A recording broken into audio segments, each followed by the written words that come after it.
Accessing library computer data.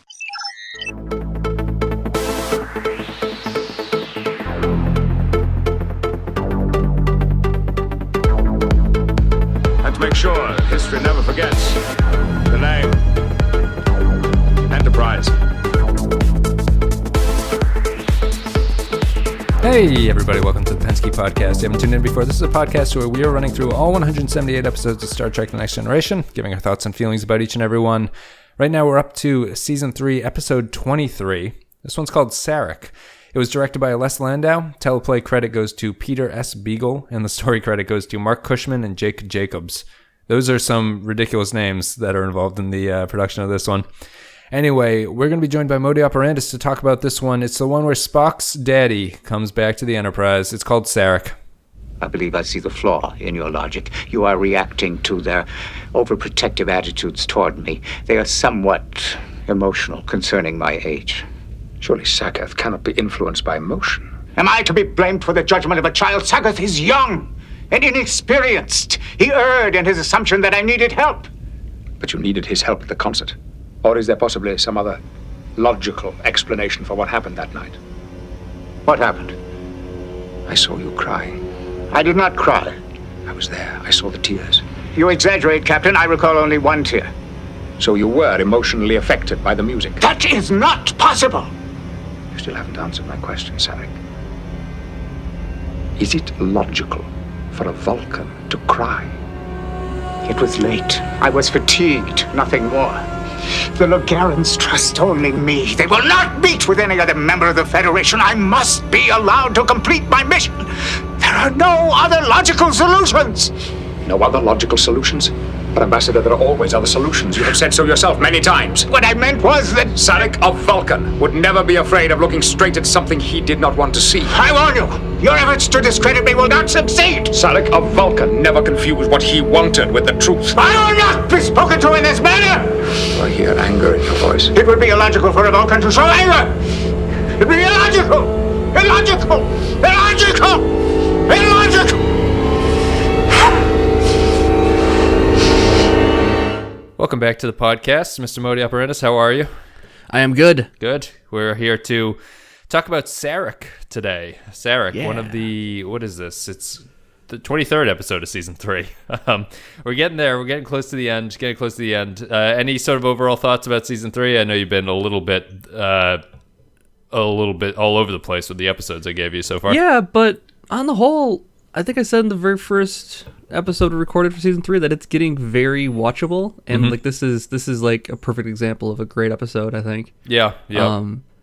What's your... Yeah, season 3 turns it around for sure, so it's great. Yeah, it's really going to be when I do my little wrap-up episode for the thing, it's really shocking to me. If you go back and you watch like a Season 2 episode, how drastically it changed in a very short amount of time. But we'll save that for the time. So let's talk about Sarek, which brings back, for the first time, a character referenced... Well, that's not really true, but it sort of features a character from the original series. I know they had Old Man McCoy in the pilot, but that did not. That was just kind of a throwaway cameo. And the show had been trying to avoid bringing back characters from the original series. That was sort of Roddenberry's thing. He didn't want to involve people. He wanted the show to stand on its own two legs and not have to rely on sort of a lot of guest cameos from original cast members and or guest stars that were in the original series. So they bring back Sarek in this one, who is Spock's father. And this episode actually, even though they bring him back, they do not go out of their way to explain that he is Spock's father. And I kind of like that, actually. Yeah. That they kind of just allude to him at the beginning, and if you pay attention, you can figure out who they're talking about.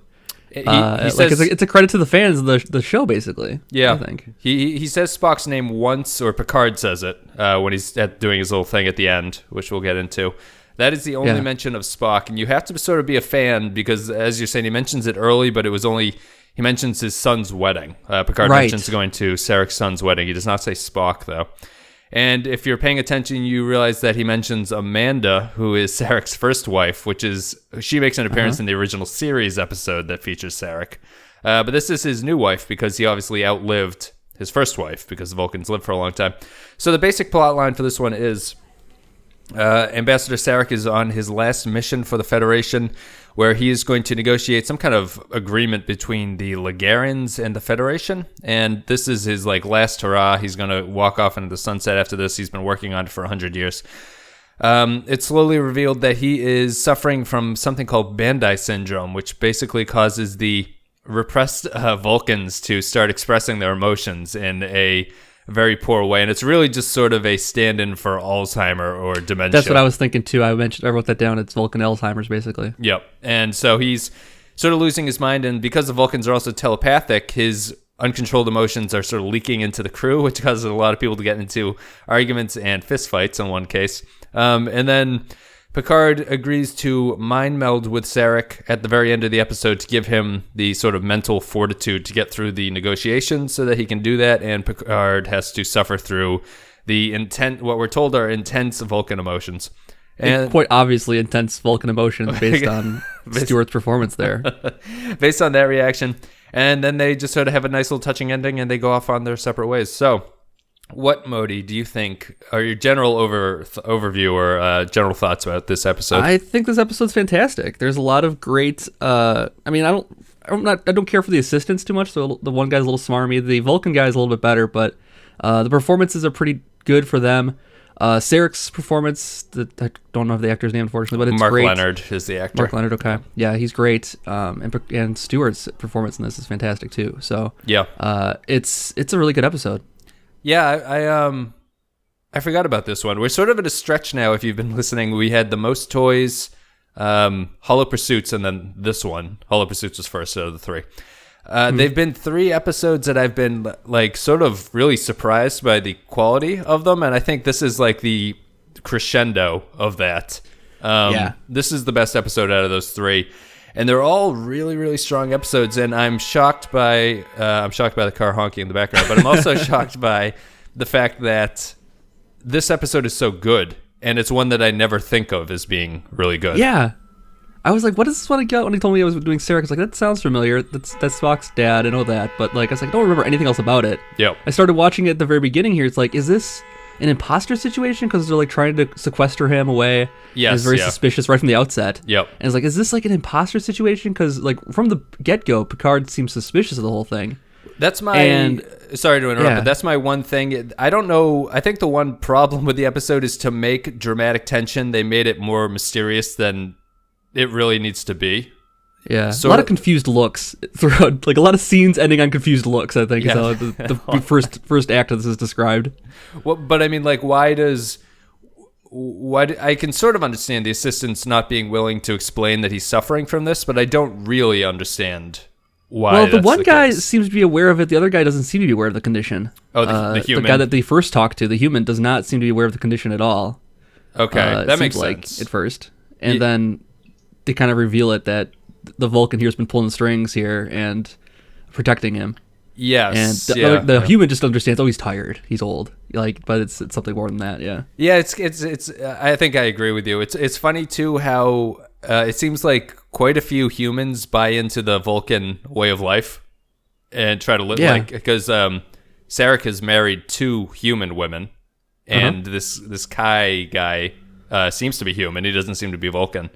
I definitely think he's human. Yeah, so it's interesting that a lot of other cultures seem to buy into. It's you don't see a lot of humans walking around with Klingons, dressing like Klingons and doing stuff like that. But the Vulcans seem to have a appeal to them, I guess, in the future here. I can get that though, as far as compatibility. As far as you can have very cold, logical people as humans that would fit in just fine with Vulcans. You know what I mean? Yeah. That suppress their emotions generally and very stoic. Right. And so it's just kind of just different personality that might fit in well with them, I think, as far as humans go. Yeah, I think this episode did a lot for... the Vulcans are probably one of the top 1 or 2 most interesting species that the show has ever done. And this one is really, really fleshed out because, they do a huge favor to them by not just saying that Vulcans just don't experience emotion.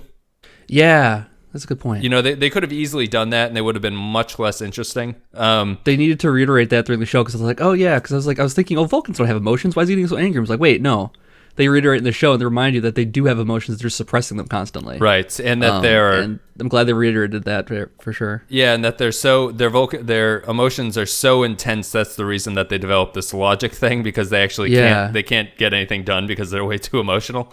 And I think they're just a really fascinating species to bring back. Or to use again, just because their this philosophy of logic is so interesting, and it sort of makes sense in like how the Federation would operate. That these guys would be ideal. I think in terms of performance, I think Stewart and Mark Leonard are excellent. I think the two aides are slightly below that, and then I don't think Perrin, who's the wife, is very good at all. She's not great. I don't know what they could have done with that role. They didn't give her a whole lot, I think. No, I guess it makes sense that you'd have to that they're trying to be emotionless as well, but I don't know.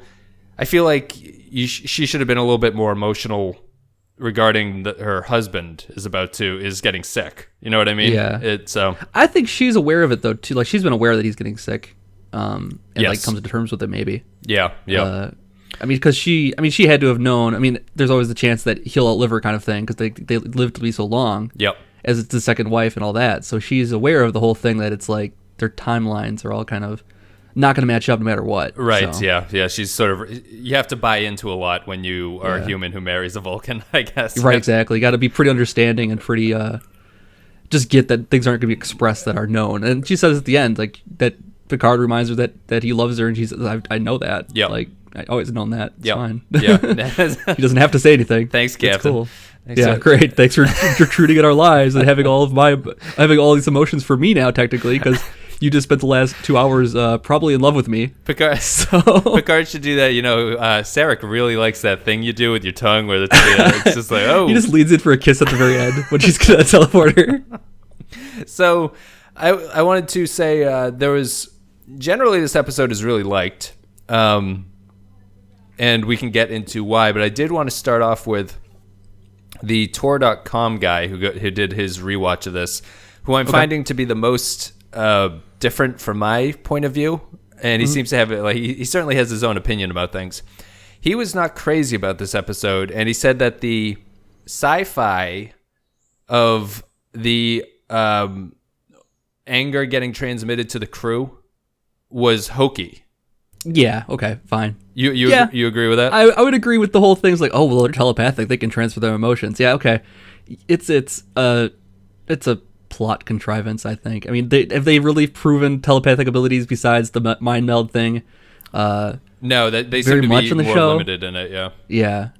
They don't really they're not known for their telepathic abilities. Let's just say that. Right, like, that's not the it might be a number one feature thing. that they can do, but it's not something they're known for. Yeah, see, I sort of disagreed that it was hokey, because when you accept that they're telepathic, it's not a huge leap for me that this would happen. I think of hokey sci-fi as we're going to be discussing technobabble. Yeah, technobabble is like the hokiest, where you just sort of make up something. Yeah. And I mean, telepathy transmitting your anger is made up, but it sort of makes sense on like a level of. Yeah, within the mythos of the show, I guess it's not unheard of to make something like that up. No. But I don't know. I think it's very interesting. I think it's a fairly elegant plot, all things considered, especially considered to some of the other episodes that we've seen. That this is like, the clunkiness of the plot gets in the way, and this one everything flows, everything makes sense. Yeah. I also like the fact that they don't really have it's not a mystery as to what's going on, which I think is a huge plus. Right. They kind of figure it out immediately. Yeah, at first it is, but then it's like, is this dealing with a problem kind of thing, yeah. Right, they're like, oh. A difficult problem. Sarek appeared and all this started happening, and they go, that's good enough, and they sort of, the rest of the episode isn't spent trying to come up with like a sort of cure or figure out what's happening to the crew. Right, it's just dealing with the problem as it is. What'd you think of, so Sarek's beaming angry thoughts into everybody. What'd you think of the fight scenes that happened between Geordi and Wes? Picard? I love the fight scene with Geordi. That got real quick with Geordi and Wes. Oh my god, they were bringing up some like, I'll never forgive you for bringing this up kind of thing. Yeah. Like when he's like, I don't have to see women on the holodeck. Like, oh, you are done as friends now. It is over between you. Even if you're like, I was under mind control. Like, no, you do not come back from that, friends. I'm sorry. No, I was surprised that they went so dark. I thought That was they'd be bad. like, like real. if it was a Star Trek thing, I'd expect Geordi to be like, Wes, when I told you to realign the warp core, you only did it to 93% or something. You know, like something real stupid that no one would actually be insulted by. They got real, like friendship ending real. And it's a problem with how unserialized the show is. You know, I was like, I almost wanted more, but at a certain point, they can't do too much because these characters are just going to go back to normal at the end of the episode. Well, what about later in the same episode when Wesley goes in to talk to his mom and he's just fine? Like, he's like, I talked like that to my best friend and like had to live with the things I said. Like, oh my God, I would be stricken with guilt for like, even if I couldn't control it, I would still be, it's essentially getting drunk and going off on your friend like that. Like, yes, yeah. You're not in control, but he still said it. And Right. so you still harbor those feelings deep down. That's And exactly that's my some point. shit you got to deal with, man. You can't just go hunky dory to your mom after that. I don't understand how you're covered so quickly from that. No, it's true. They were actually revealing things they really seem to think, which is interesting. Deep-seated problems between them. Yeah. Deep-seated issues about Geordi's hollow love and Crusher. It's funny that everyone gets mad at Wesley, but Crusher just wanted to Well, slap the shit out of Wesley. Which He's the best one to slap, though, isn't he? He is. He has a very slappable face. I thought you told me you were going to be at the violin recital. Very, very, very, very funny. No, and the Picard Riker one is good. I think that's the great, least too. cheesy out of all of them. Yeah, that got real quick, too. It did, and Data is the one to step in between and just be like, can you calm down? I liked how professional they kept it, even shouting, though, at each other. They kept it very much on task.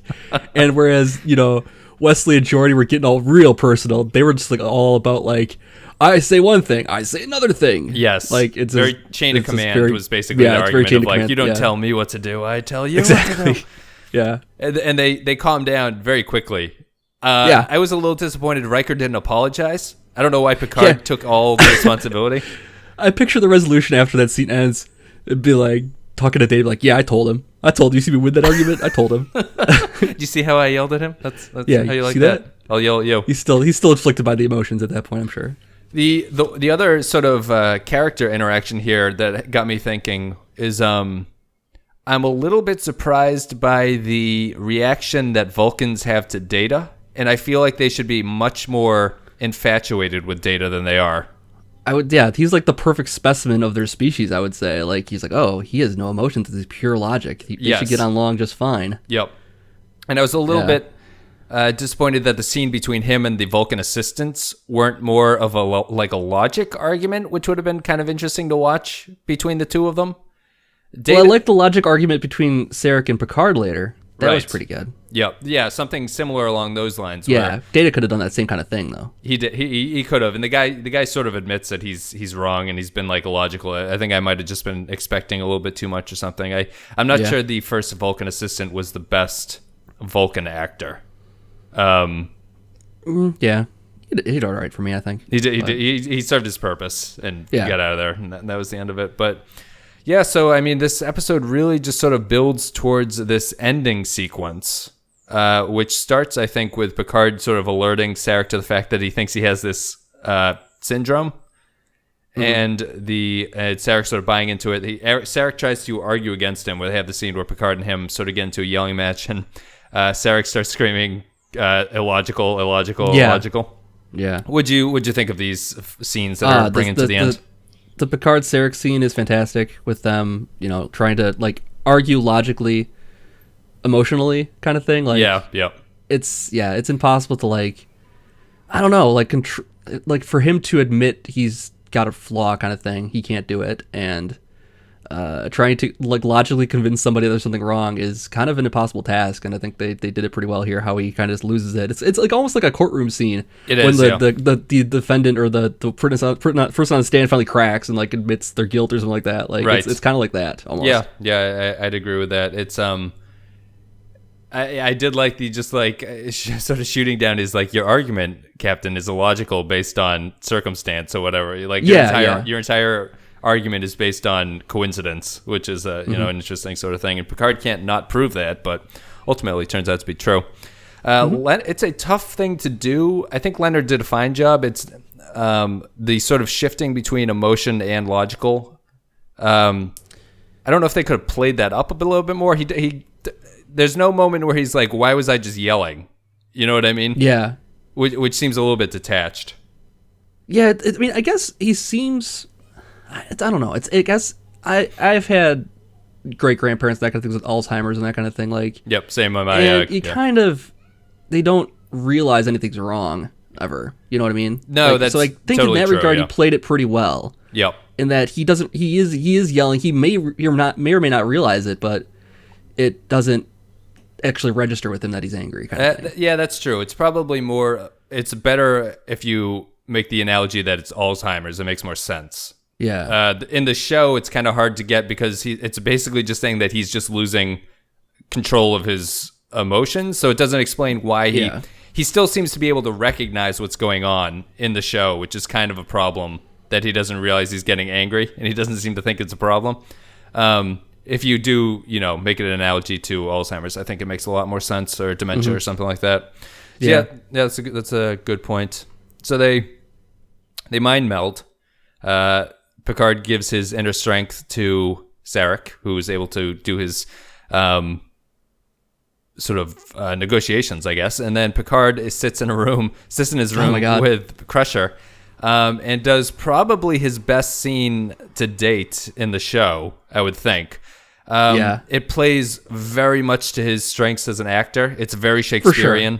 It's theatrical and Shakespearean for sure. Yeah, it's a soliloquy of a Shakespearean soliloquy basically, and it's very, very good. Right, done very it's a great performance, but it's very you're right. It's like theatrical. Like everything is very broad in a sense. I don't know if it was one take or if there was multiple shots on it, but it seems like it could have been kind of thing. It kind of has that feel to it. It feels like one take. They do cut the camera a couple times, I noticed, but he does. I think it's 3 shots at least, but I don't know how many cameras they had rolling at the same time. So yeah, but you don't.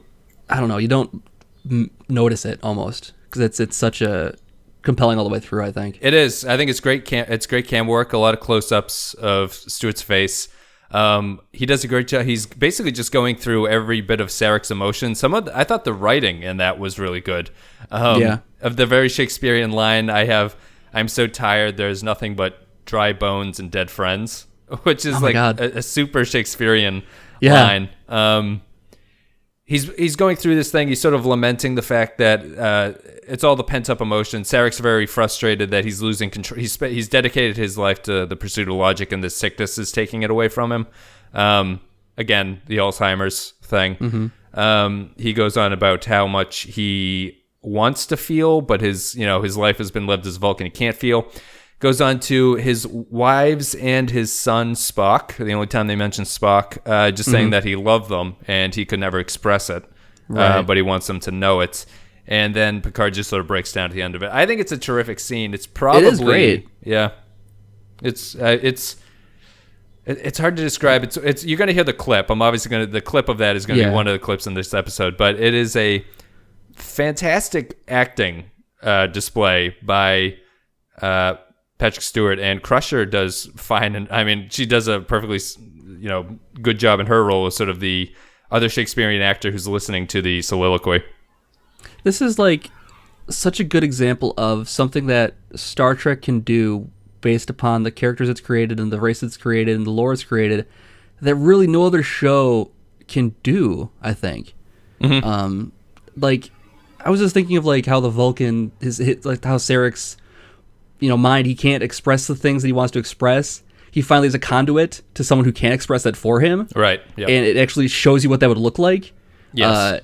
And it kind of, you feel almost like there's some catharsis for Sarek through Picard's like emotional breakdown here. It's like, yes, you see Sarek at the end, and you can tell he's got his faculties back, but it also like something cathartic happened because he was able to express those things, even if it was just through Picard. Yes, I was seeing it as sort of the mind meld seems to you basically imprint a little bit of that person into you. So and that comes up later too in the series. Yeah. So his yes, because the episode where Picard meets Spock and actually explains what this was all I'm about. looking forward to that one too.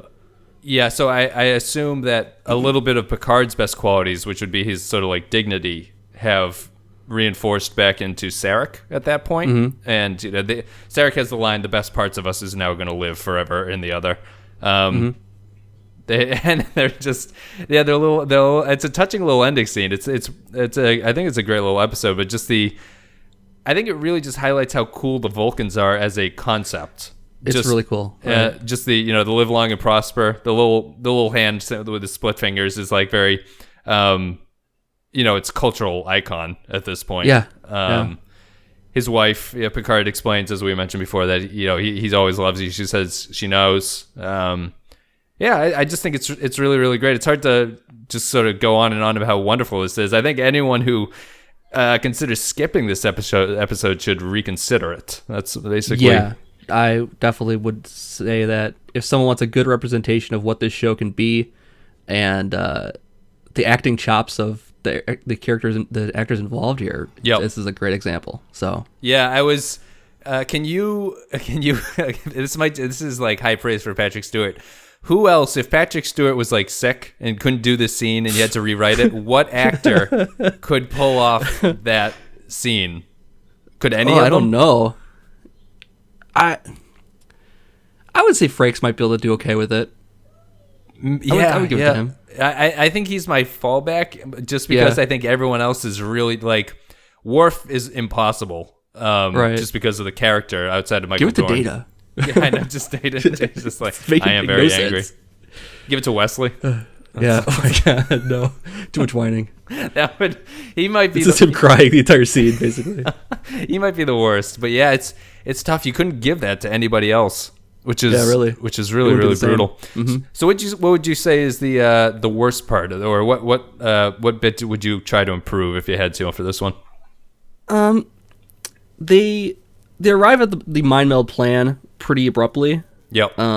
It seems like a very risky proposition. You risk losing both Picard and Sarek at the same time if this thing goes south.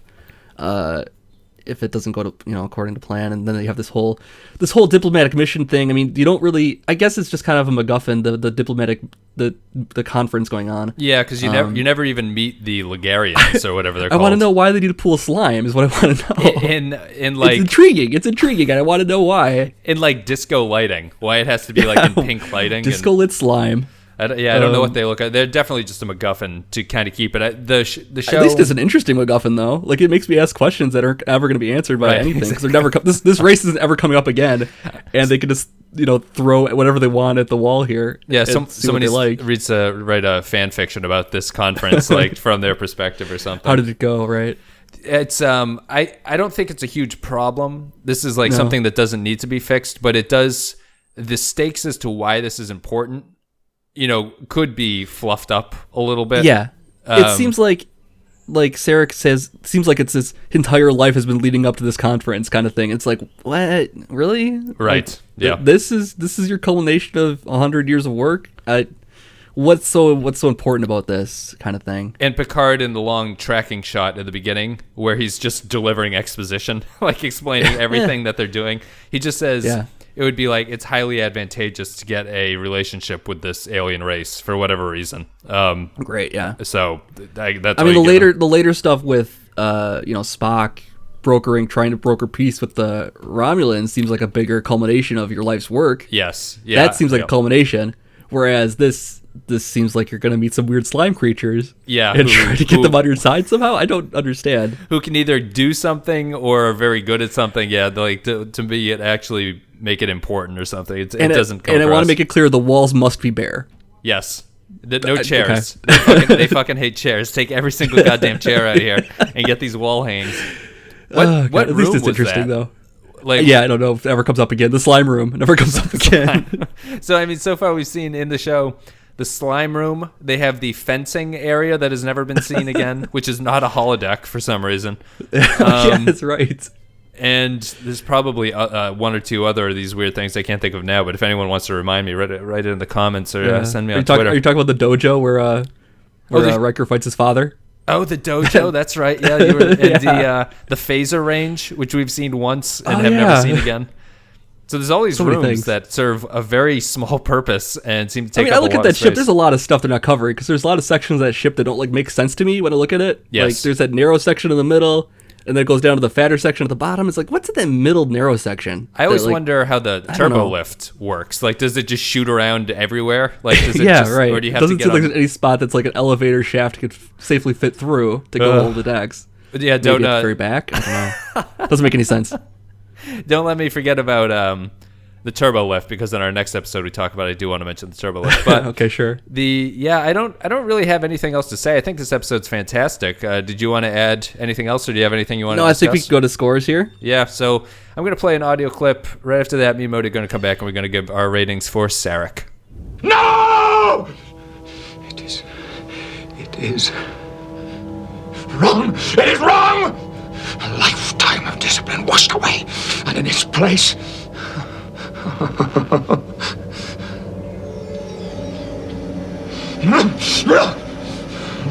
Bedlam. Bedlam! I'm so old. There is nothing left but dry bones. Dead friends. Tired. Oh, so tired. It will pass, all of it. Just another hour or so. You're doing fine. Just hold on. No! This weakness disgusts me. I hate it! Where is my logic? I'm betrayed by desires. I want to feel. I want to feel everything. But I am a Vulcan. I must feel nothing. Give me back my control. Jean-Luc!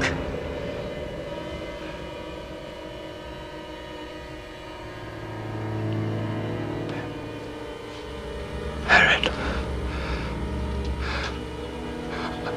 A man.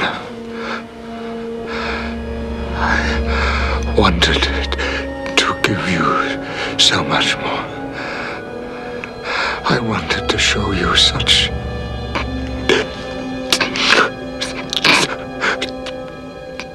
tenderness. But that is not our way. Spock. Amanda. Did you know? Baron, can you know how much I love you? I do love you.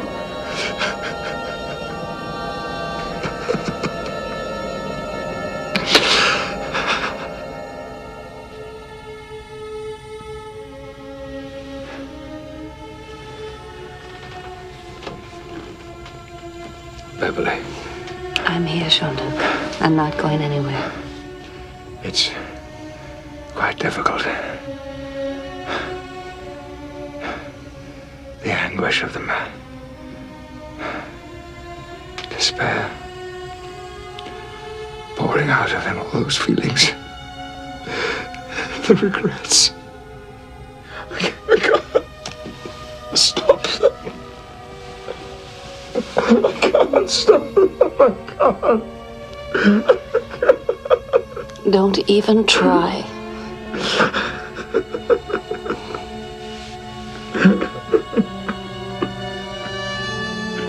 So, Modi, Sarek, Yes. episode 23 of season 3. What are you going to give this one on our rating of 1 to 5? 5 being an all-time classic, 1 being garbage junk that you don't need. I will give it a 5. Yeah, I'm going to Yeah. give this one a 5 too. This has Yeah, been the you can't first not. surprising 5 to Yeah. me.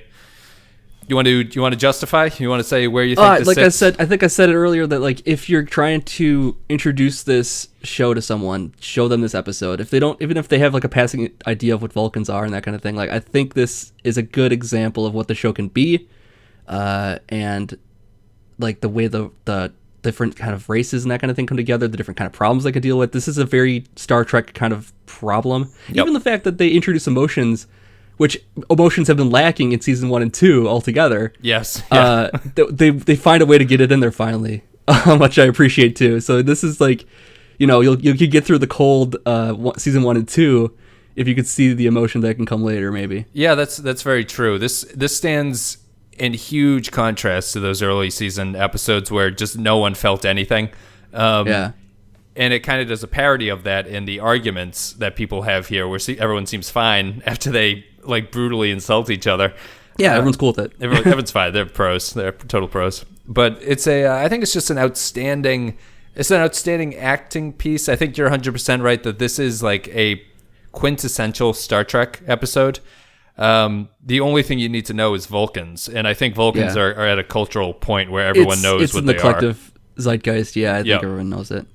And I think they're just. I think the plot here is elegant. I think everything makes sense. It's maybe not the most exciting plot out of that, but it's really all just about the character work that's going on here.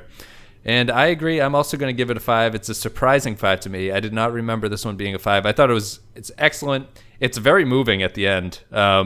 It's well worth watching. I agree. Anything else you want to add? No, just live long and prosper, my friend. Live long and prosper. The best of me will now be in all of you listeners. With this episode. So, thank you, Modi, for coming on. Thank you. And you're going to be back in a couple episodes with Transfigurations. And after this one, I'm going to do Menage a Troy or something. Oh, good luck. That one might not be as good as I remember, or it might be whatever the opposite of what I just said. But thank you guys for listening. You enjoyed the content. You're on YouTube. A like and a comment's appreciated. If you're on iTunes, a rating or review is very helpful to get the show out there. Things are going well. We are just about to finish up season 3. Best of Both Worlds is coming. But until then, I got Menage a Troy, and then I have Transfiguration. So thank you, Modi, again. Thank you. And I will see you guys later.